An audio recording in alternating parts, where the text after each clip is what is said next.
Au final, quand rien ne change, le résultat non plus. Victoire de Fribourg 2-0 aujourd'hui contre Strasbourg et malheureusement, il s'est passé un copier-coller de tout ce qui s'est passé lors de cette pré-saison. Un milieu qui est en train doucement de se connaître. Petit à petit, ça commence à aller un petit peu mieux. Une attaque qui fait peut-être un peu trop pour le coup, mais dans laquelle la liberté est quand même mise en avant et dans laquelle il y a quand même des actions. Et forcément, une défense encore une fois calamiteuse. Deux buts, j'ai presque envie de dire un copier-coller, alors que ça reste quand même un centre et un coup franc indirect. Mais c'est encore une fois un centre, une tête, zéro marquage.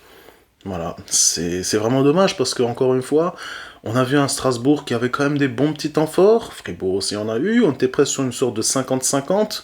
Je peux pas dire que la défaite était complètement méritée, mais en lui-même, le match nul aurait aussi pu être là si maintenant on avait réussi à défendre au moins sur ces deux coups francs, enfin ces deux actions défensives. On va tout de suite passer au top côté Strasbourg. Et malheureusement, ça fait encore une fois une défaite. En top, j'ai mis Diogo Sousa. Alors, je pense que des gens auraient mis Samir El Mourabé. Il a aussi fait un super bon match. 60 minutes très positif. Et je trouve justement que son duo avec Diogo Sousa était vraiment très intéressant. J'ai décidé quand même de mettre Diogo parce que c'est un joueur que j'ai quand même beaucoup critiqué. Je trouve qu'il a quand même fait un vrai bon premier match. Beaucoup de transversales, certes, beaucoup de passes latérales.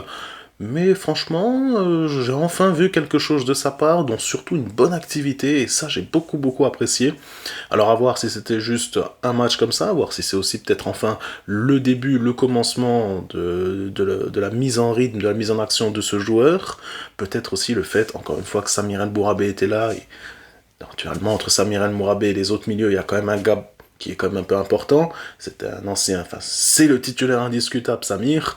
Peut-être que ça l'a aussi peut-être mis en confiance et ça l'a aidé à beaucoup mieux jouer. Néanmoins, même lorsque Samir était sorti, c'était encore un des seuls milieux à faire les efforts, à vraiment se battre et à faire des passes vers l'avant. En flop, j'avais le choix, Omo Bamidele ou Augsberg, c'est continuel, voilà, j'ai décidé de mettre quand même Omo Bamidele parce que autant Augsberg, je pense que plus personne n'attend quelque chose de sa part de joueur, mais autant Omo Bamidele quand même, il était sur 5-6 mois où il était vraiment au top, et alors là, c'est un désastre. Depuis le début de la pré-saison, j'ai envie de dire que c'est même le pire joueur.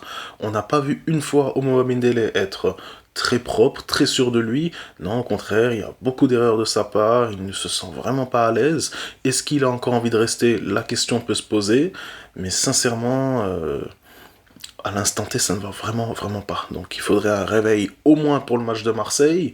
Je suppose qu'il sera quand même titulaire à ce moment-là, mais sinon, bon, on verra en tout cas pour lui. Prochain match contre Newcastle samedi à 17h, ça sera aussi sur Ligue 1+.